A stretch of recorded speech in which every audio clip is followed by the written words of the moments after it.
Olá, tudo bem? Eu sou Jeremias Gomes, você está no Alesp em Pauta. Vamos falar de finanças, principalmente para jovens, um assunto muito legal. Olha, com o objetivo de preparar os jovens paulistas para um mercado de trabalho e também para o empreendedorismo e também, claro, uma vida financeira saudável, a Alesp aprovou a lei que propõe a criação do programa Jovem Paulista. Fica com a gente, você vai entender o que é. É uma iniciativa conjunta dos deputados Guto Zacarias, do União Brasil, e também do deputado Lucas Bove, do PL, que busca levar conhecimentos fundamentais em economia, educação financeira e também noções de direito aos estudantes do ensino médio aqui no estado de São Paulo. A gente vai entender melhor este programa com os nossos convidados. Eu vou chamar aqui o André Vasconcelos, ele é especialista em direito societário e mercado de capitais. Seja bem-vindo, André.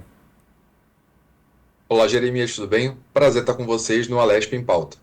Que ótimo, obrigado, Veu, pela sua presença. E com a gente também Rodrigo de Aquino, ele é especialista em felicidade e bem-estar, já esteve outra vez aqui com a gente. Tudo bem, Rodrigo? Tudo ótimo, muito bom estar com vocês aqui de novo, para a gente falar sobre esse assunto tão importante que é a saúde mental atrelada ao empreendedorismo e à saúde financeira dos jovens. Deixa eu começar com você um pouquinho, Rodrigo, porque a minha primeira questão é a seguinte, né? Já que você é ligado a essa área aí do bem-estar, da felicidade, como é que o brasileiro trata o dinheiro? Você acha que em relação, sei lá, ao mercado americano, europeu, a gente tem uma certa dificuldade, é uma questão cultural, às vezes até uma questão religiosa, como é que a gente lidar com dinheiro e finanças? Nossa, é a pergunta de $1 milhão, né? Que tem todas essas camadas. Eu acho que o brasileiro tem essa relação cultural com o dinheiro que, assim, Deus dará. Então, amanhã a gente vai resolver essas questões. Então, ele tende a ter uma relação muito do prazer, né? Dessa relação com o dinheiro, vamos comprar e amanhã a gente vê como que fica.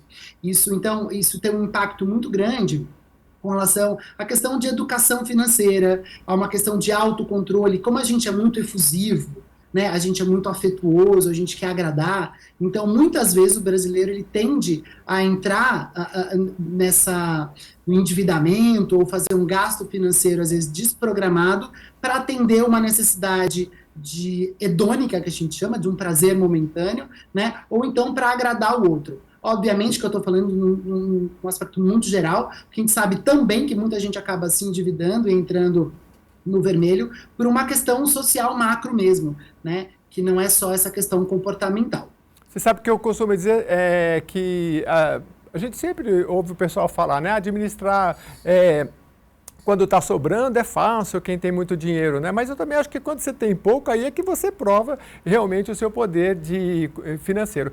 Aliás, de mexer com finanças. Ô, Rodrigo, deixa eu pedir para você, e vou pedir também para o André, para vocês se apresentarem um pouquinho melhor, né? Porque você já esteve aqui e acabei esquecendo. Você é ligado aí à área do bem-estar, da felicidade, da psicologia positiva. Fala um pouquinho aí da sua trajetória como profissional. Correto. A minha história, eu sou um comunicólogo especialista em felicidade e bem-estar. Então, eu tenho uma carreira na área da publicidade, mais de 20 anos, e aí eu venho migrando nos últimos anos para atender as organizações nessa área de felicidade e bem-estar. O que é felicidade e bem-estar dentro de uma organização? É você levar a saúde mental, você levar a excelência e o florescimento para os colaboradores, começando sempre pela liderança, né? E a gente também pode cascatear esse conceito para organizações públicas também, pensando sempre como a gente pode levar esses conceitos para escolas públicas, para órgãos públicos, para pensamento dos líderes, para prefeitos e governadores e também para o pessoal do legislativo. Então, quando a gente fala de felicidade e bem-estar, a gente sempre tem que pensar que isso é um construto social, né? Felicidade, ela não é a mesma coisa que alegria, por exemplo, né? Você é uma pessoa que você pode estar triste neste momento e ser uma pessoa feliz. Você pode ser uma pessoa eufórica estar eufórica e, na verdade, estar sentindo tristeza ou estar com depressão. Então, é importante a gente começar a conversa deslocando esses conceitos para entender que toda vez que eu estiver falando sobre bem-estar, sobre meio do caminho, sobre saúde mental, não é sobre criar um exército de zumbis sorridentes, mas sim criar pessoas cheias de consciência, cheias de dignidade, com condição de viver a vida com mais segurança, mais confiança e mais dignidade. Nossa, que legal, bem profundo e eu acho que dinheiro tem tudo a ver, né? Uma boa saúde financeira. Deixa eu passar aqui para o André. O André, como eu já apresentei, ele é especialista em direito societário e também mercado de capitais. André, acaba de se apresentar aqui para a gente. Depois já vou emendar uma pergunta para você, se você teve educação financeira lá na escola ou não. Mas primeiro, fala um pouquinho da sua trajetória aí no campo das finanças, por favor. Claro, Jeremias, será um prazer. Eu sou administrador e sou contador, me especializei em direito societário e mercado de capitais, agora estou numa fase de conclusão do meu mestrado. Já trabalhei em companhias abertas, fui 12 anos de relações com investidores da maior companhia do setor elétrico da América Latina, a Eletrobras. Atualmente estou na Prefeitura do Rio e na Prefeitura de São Paulo. No Rio de Janeiro, sou assessor especial e diretor financeiro de relações com investidores da Rio Securitização. E em São Paulo, sou membro do Comitê de Auditoria Estatutário da CET, tá? Também sou perito judicial credenciado, publiquei alguns artigos na área de economia e finanças, alguns livros também já fiz autoria e coautoria, especialmente na área do direito. É uma obra recente que é o Guia de Acesso ao Mercado de Capitais, o Brasil S.A., está na 3ª edição. Ministro alguns cursos também de Relações com Investidores, de Governança Corporativa, Mercado de Capitais e coordeno 2 pós-graduações na mesma área. O meu foco de carreira tem sido um ativismo importante no mercado financeiro e em entidades de mercado. Faço parte do IBEF, que é o Instituto Brasileiro de Executivos de Finanças em São Paulo, e do Instituto Brasileiro de Relações com Investidores, onde eu sou vice-presidente do Conselho de Administração. Uhum. Nossa, que currículo longo, ainda bem que eu pedi para você apresentar aí, porque realmente é bem extenso. Agora eu fico me perguntando, né? A questão da economia e das finanças, principalmente, como é que você vê esse projeto? Porque já de início ele trata da difusão de conhecimento sobre noções sobre economia, tributo, planejamento financeiro, funcionamento dos mercados, que é a sua área também, né? São conceitos profundos, complexos. Esse projeto é para que esses temas, aliás, projeto não, já é lei, né? Conforme ele lembrou, são conceitos complexos. Você acha que ao longo dos 3 anos dá para colocar na grade para que ao longo do ensino médio os alunos possam ter esses conceitos? Com toda certeza, Jeremias, o Estado de São Paulo está dando um passo muito importante na preparação dos seus jovens estudantes para enfrentar esses desafios financeiros e econômicos do século XXI, com a promulgação dessa lei que criou o Programa Jovem Paulista. Vinculado a essa Secretaria de Educação do Estado, o programa ele visa ensinar, né, difundir fundamentos de finanças e empreendedorismo nas escolas do ensino médio, né, estaduais, um passo vital para garantir que os jovens estejam equipados para tomar decisões financeiras responsáveis e racionais e empreender com inteligência. O conteúdo do programa, em particular o que é estabelecido no artigo 2º da lei, ele vai ser ministrado em diversas modalidades, incluindo, por exemplo, aulas em disciplinas regulares, ensino à distância, contraturnos ou projetos em temas transversais. O objetivo dessa lei, Jeremias, é muito claro. É capacitar os alunos a desenvolverem competências que vão ajudá-lo a entender as noções de gestão e de finanças, proporcionando a eles um conhecimento em economia, tributos, planejamento financeiro, participação em mercado de capitais, que é bem interessante, é a minha área, né, onde o meu olho brilha, e investimentos financeiros de uma maneira geral. Mais ou menos o que a gente vê aí é que um pouco tem sido uma tendência também na educação privada. Tá? Não são só meros conceitos, tá, Jeremias? O ideal é promover uma educação financeira comportamental também, ensinando esses alunos a adotarem os comportamentos financeiros mais saudáveis para a sua vida. Uhum. Não, é fantástico, porque essa pergunta agora para o Rodrigo. Rodrigo, em geral, as outras gerações não tiveram nada de finanças, principalmente na escola. E já tiveram os nossos pais também, que muitas vezes sabiam um pouco sobre isso, né? Queria que você comentasse um pouco esse projeto, até levando em consideração que é lógico que, às vezes, tanto na escola pública ou particular, se prepara para o Enem, se prepara para passar em biologia, matemática, português. E aí, aspectos que a gente tem que levar para o resto da vida, que é a questão financeira, não está na grade. Agora, no estado de São Paulo, estando na grade, tomara que a gente forme uma geração diferente, né, Rodrigo? A gente tem, acho que, ligado um pouco à pergunta que você me fez anteriormente, Jeremias, a gente tem que falar sobre inteligência emocional para falar como as pessoas se relacionam com com o outro e como se relaciona com o dinheiro, por exemplo, né? Porque sobre a questão de autocontrole, sobre questão de como que a gente vai satisfazer os nossos afetos. E muitas vezes a gente relaciona tudo isso com o dinheiro, por exemplo. E não há nenhum problema com o dinheiro. A questão qual que é? É como que essas crianças, como esses adolescentes, eles estão aprendendo a colocar os seus valores, né? Vale você ganhar dinheiro a qualquer custo? Vale você investir o seu tempo só para trabalhar e só para ganhar dinheiro? Na verdade, que essa é a minha área de trabalho, né? Então, assim, como você consegue equalizar e fazer esse investimento não só no trabalho e não só no dinheiro, mas no seu bem-estar e na sua saúde mental, e isso tudo não depende exclusivamente do indivíduo, isso depende de um conjunto de fatores sociais, né? Então, assim, por exemplo, quando o André estava falando sobre a metodologia toda do trabalho, que ele é muito racional e muito pragmático, a gente precisa lembrar que nenhum processo humano ele é 100% racional ou 100% emocional.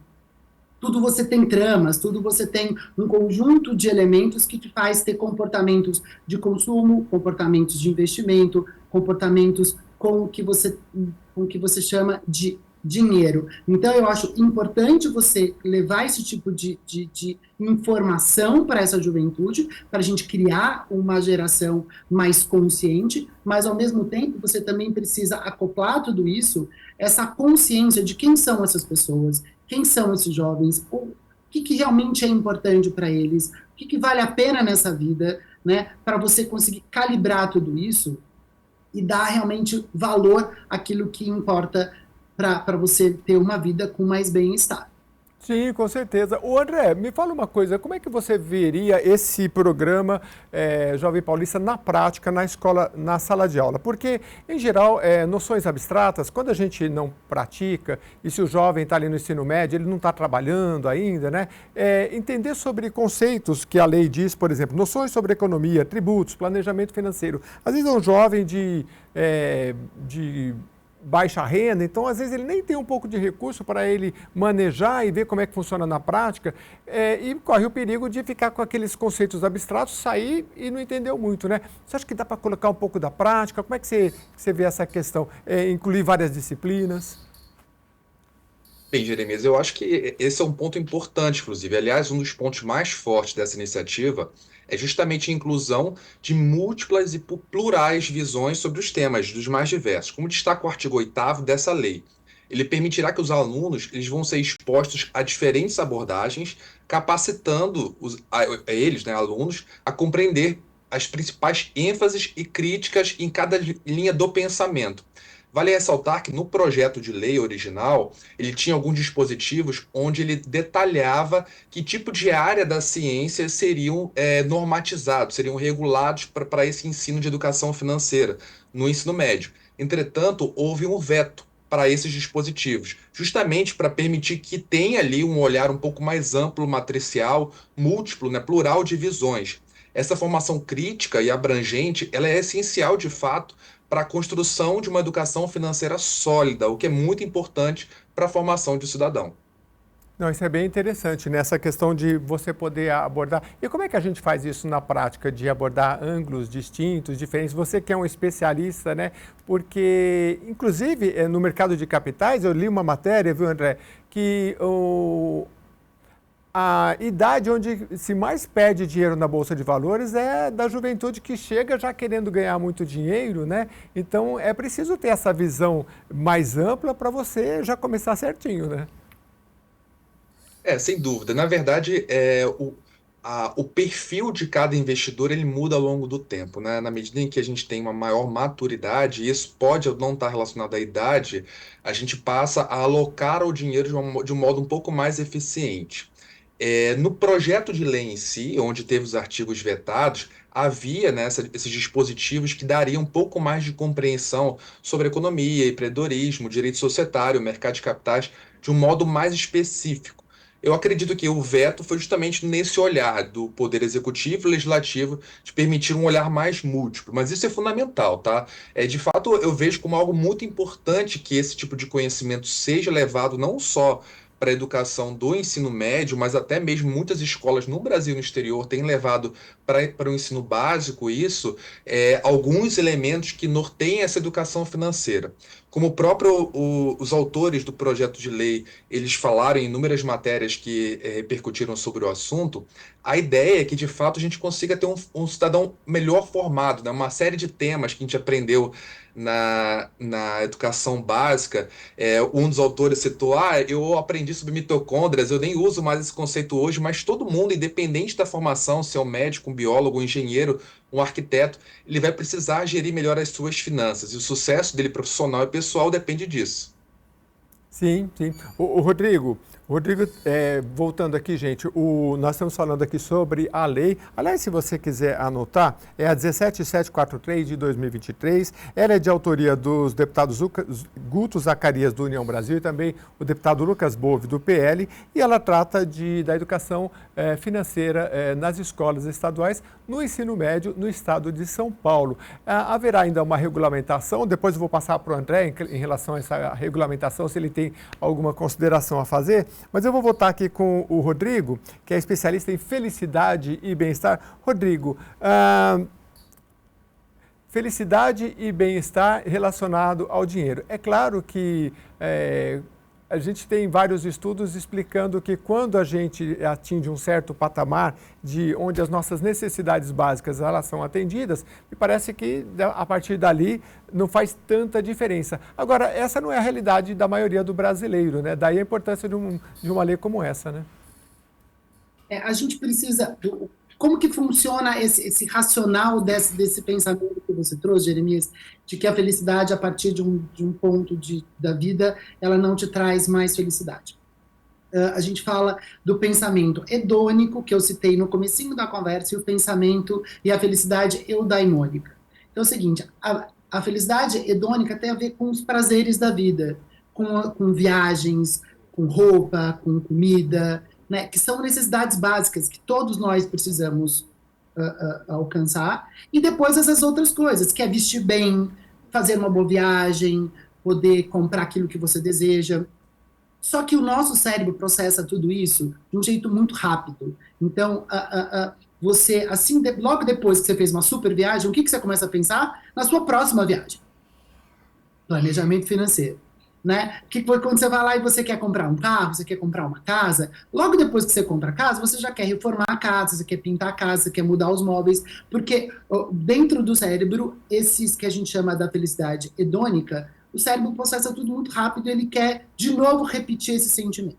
E a felicidade eudaimônica, que tem a ver com o daimon, e com o propósito da vida, são as coisas que te levam a ter um pensamento, uma satisfação, uma felicidade a longo prazo, né, que tem a ver com afetos mais longínquos. Então, a grande ideia da felicidade e do bem-estar está no equilíbrio dessas duas coisas, onde você equilibra o prazer e o propósito, onde você equilibra, juntando um pouco o que eu disse com o que o André está dizendo aí. Eu junto meus soft skills, então minhas habilidades socioemocionais, com meus hard skills, que são minhas habilidades práticas. Então, ao mesmo tempo que essa lei ela vai ensinar esses jovens, essas crianças, a pensarem logicamente sobre investimento, finança, economia, planejamento financeiro, onde coloca, onde não coloca o dinheiro, como faz e como não faz, também é importante a gente falar sobre esse outro lado da história, que é quem vai dar sustentação para todo esse conhecimento, que é a parte emocional, que é a parte do autoconhecimento, da automoderação, né? Porque assim, senão a gente monta todo o planejamento para você conseguir bens, e que está tudo bem, está tudo certo você fazer isso, mas também é importante você colocar outros critérios para você conseguir encontrar felicidade e bem-estar na sua vida, né? Lembrando que felicidade não significa você não ter problemas na vida. Então, pessoas com problemas financeiros podem estar felizes, e pessoas que não têm problema financeiro podem estar também com problemas emocionais. Então, a gente não pode colocar todas as nossas moedas nesses lugares. É importante a gente sempre equalizar né? O emocional com o racional, o soft skills com hard skills, o propósito com os prazeres. Que legal, aprendo bastante sempre aqui com o Rodrigo de Aquino, que é especialista em felicidade e bem-estar, está colaborando aqui com a gente sobre essa questão da lei que agora no estado de São Paulo trata da questão da educação financeira nas escolas. André, como é que a gente pode ensinar as questões básicas da educação financeira na escola, inclusive em relação a investimentos? Porque hoje na internet a gente tem muito vídeo, então assim, mas o vídeo ele é jogado, então um dia eu aprendo sobre Tesouro Direto, depois eu aprendo sobre ações, depois eu não sei, mistura tudo.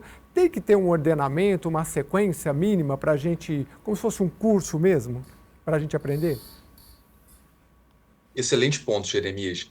A lei, a 17743, inclusive, ela traz sobre isso no seu artigo 9º, onde ele diz que, para o alcance do objetivo desse programa, os professores da rede pública estadual do ensino médio, eles vão ser capacitados para ministrar os temas propostos, permitindo em cada unidade escolar que ela desenvolva o seu conteúdo em conformidade com as estratégias de educação e características socioculturais, desde que ajustado, né, aos objetivos do enunciado, lá do caput dele, onde diz como que deve ser disciplinado esse programa.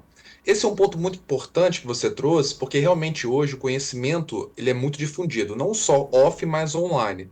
E não existe vácuo de comunicação, né? Se de alguma maneira aquele jovem ele tem interesse em determinado assunto, é natural que ele busque aquilo e encontre ele de uma maneira muito fácil, seja em redes sociais, em sites, dos mais diversos canais online ou offline.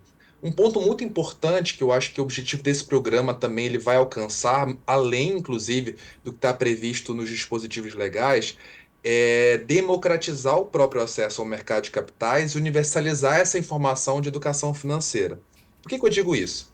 Porque hoje o que a gente vê quando olha grandes mídias, redes sociais, tratando sobre temas de educação financeira e surgem especialistas para tudo o tempo inteiro no país, é muito natural que exista ali, eventualmente, uma desinformação em uma série de temas.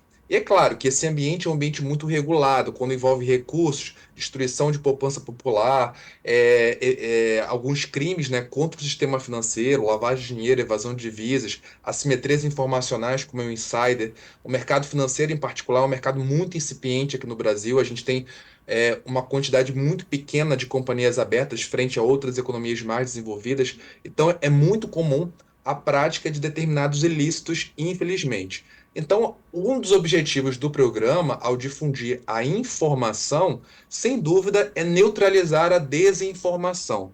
Se eu tenho um jovem capacitado para tomar decisões racionais aos desafios do futuro dele, ele vai ficar muito blindado a determinadas práticas de desinformação que são bem comuns hoje no mercado. Sim, sim, com certeza. Agora, Rodrigo, me fala uma coisa, como é que se dá, que lidar com educação financeira numa sala de aula pública? Porque a gente sabe que o jovem, nesta faixa etária do ensino médio, todo mundo já foi, que já passou por essa idade, sabe que lá atrás o pessoal se ligava no tênis bonito, hoje deve ser o celular mais elegante. Tem essa questão de marcação social, né? Como é que o professor deve lidar com isso na área das finanças para incentivar aquele que tem poucos recursos, enfim, para que ele também possa se envolver aí na educação financeira? Jeremias, a gente precisa pedir para o secretário da Educação dar suporte para os professores conseguirem fazer isso, né? Eles sozinhos não conseguem fazer milagre. Né? Porque o que acontece? Cada vez mais, como eu tenho dito, né, o modelo do social hoje é muito diferente. Então, o que brilha os olhos de uma criança, o que brilha os olhos de um adolescente, é algo completamente diferente do que do que brilhava os nossos olhos. E, na verdade, 20, 30 anos atrás, nem existia opções de educação diferenciadas, né? Hoje, essas crianças, esses adolescentes, eles sabem que existem outras formas,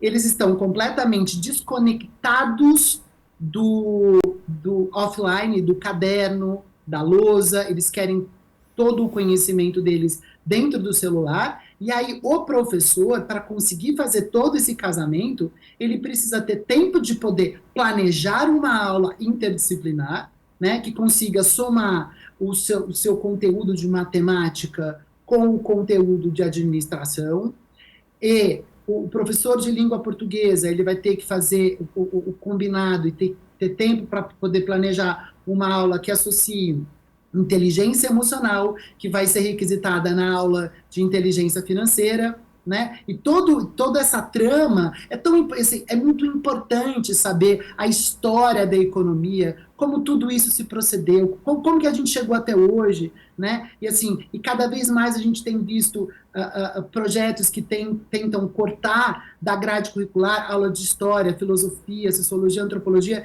que são critérios, que são fontes de conhecimento muito importantes para você entender todas as tramas da economia. Porque a economia, ela não é só matemática, ela é também humanizada. Então é importante a gente entender como que tem todas essas tramas, né?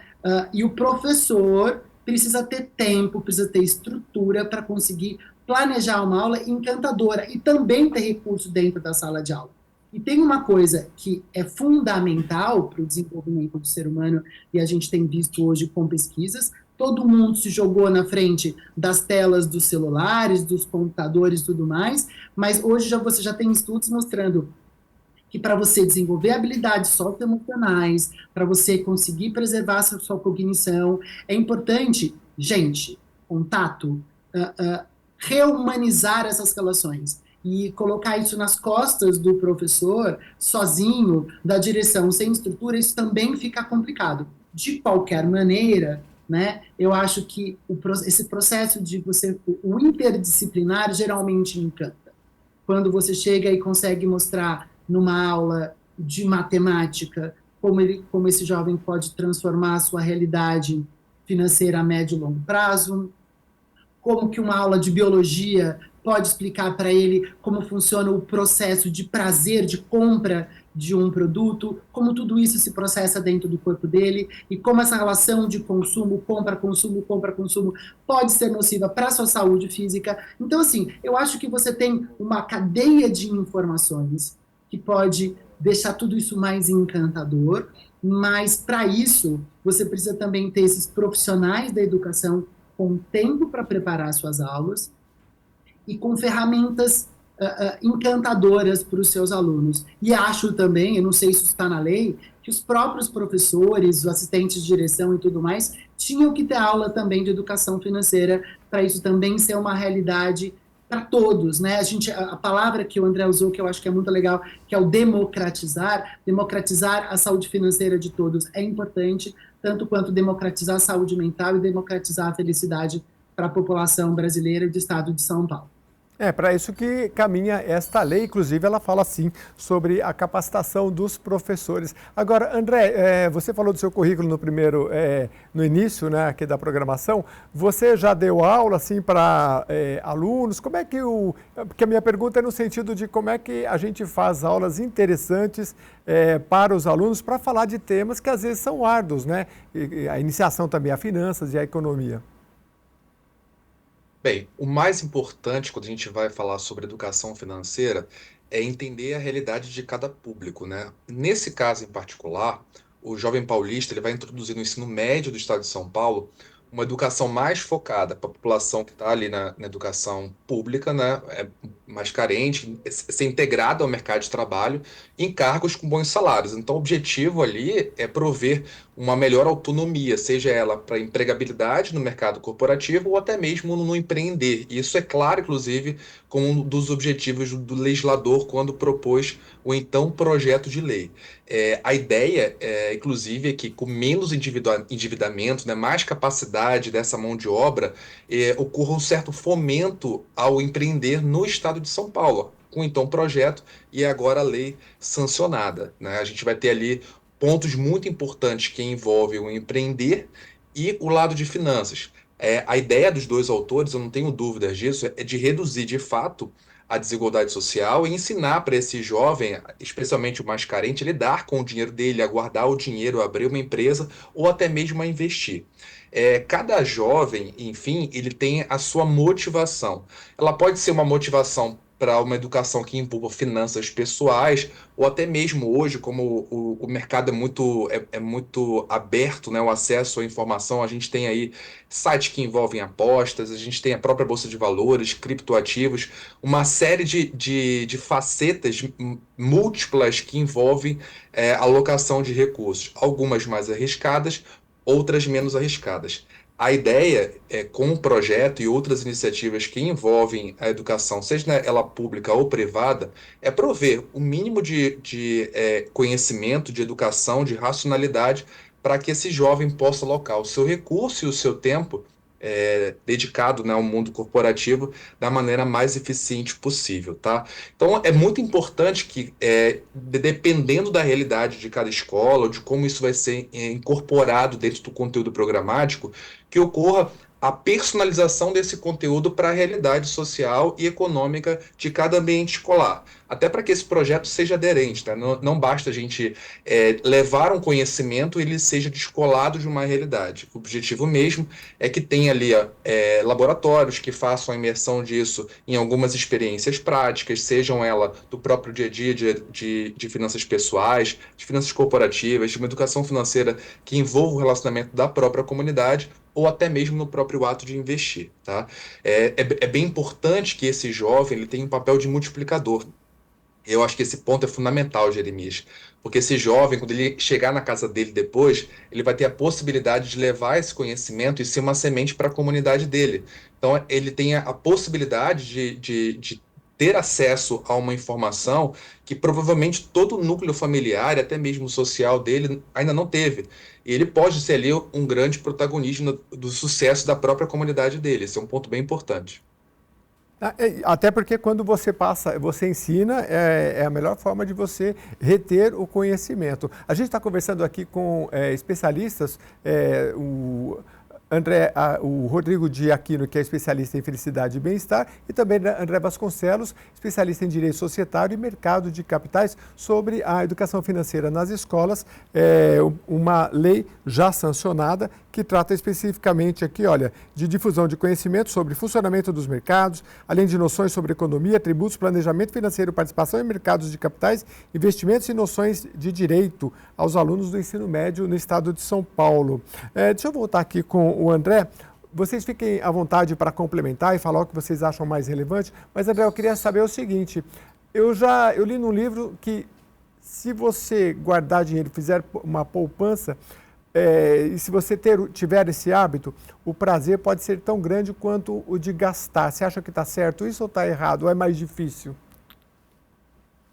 Bem, a questão não é o gastar, né? A despesa. Se você consegue gerar uma receita suficiente para arcar com o seu padrão de consumo, não tem problema nenhum. O importante é que a gente consiga prover a esse jovem, seja ele da rede pública ou privada, o conhecimento adequado para que ele seja, de fato, o protagonista do seu destino, que ele possa empreender ou ter uma boa remuneração para suportar o seu padrão de consumo. Então, se ele tiver uma despesa elevada e tiver uma receita proporcional ou superior a isso, que é o ideal, não tem problema nenhum. O objetivo sempre é que a gente tenha uma receita maior que a despesa. O pensamento, né, de poupança popular, eu não tenho dúvidas que é um legado importante que esse jovem pode ter ao longo da vida dele, né? O economizar é muito importante, até porque ele nunca sabe de que maneira e com que urgência ele vai precisar alocar algum tipo de recurso no futuro. Rodrigo, com você. Mesma questão aí, fica à vontade. Tá bom, na verdade é o seguinte, pela lógica, eu concordo com tudo que o André está dizendo, pela lógica, mas assim, a realidade da população comum do Brasil, né, é que o que eles conseguem receber de salário, ou através do empreendedorismo, que eles conseguem receber do seu trabalho, às vezes mal dá para pagar a conta, né? Então, eu acho que é nesse lugar que a gente sempre precisa... E, assim, obviamente, a área de finanças não é a minha especialidade, né? Mas eu estou colocando agora, como meu filtro primeiro, a questão da empatia e um olhar humanizado para tudo isso. Como que a gente vai conseguir... E aí, eu de verdade não sei, por isso que eu tenho feito esses questionamentos aqui com vocês. Não sei como isso vai ser feito, mas a gente tem que falar sobre toda essa história de um jeito muito humanizado e respeitando essas crianças que muitas vezes, principalmente em escolas públicas, vão para a escola só para comer.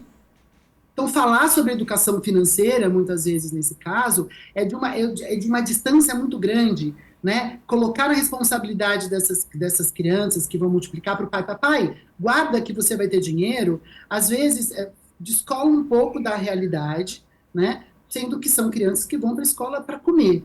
Então, a gente precisa pensar, e aí eu acredito muito no que o André disse, que tudo isso vai ser adaptado para cada realidade de escola, né? Para cada comunidade. Por exemplo, na cidade de São Paulo, você tem escolas públicas em regiões nobres e você tem escolas públicas em lugares periféricos com condições realmente calamitosas. Então, assim, a gente precisa pensar sobre tudo isso, porque quando a gente fala sobre esses assuntos, tem um impacto muito grande na saúde mental das pessoas, né? Colocar a responsabilidade exclusivamente naquele jovem, naquele pai, naquela mãe, se você lute, economize, que você vai conquistar, muitas vezes isso não está ligado só ao indivíduo, né? São múltiplos os fatores, tem questões sociais, econômicas, políticas, que às vezes impede a pessoa de fazer aquilo que ela desejaria fazer, que é guardar dinheiro, né? De ter a sua poupancinha e de poder empreender de um jeito tranquilo, de um jeito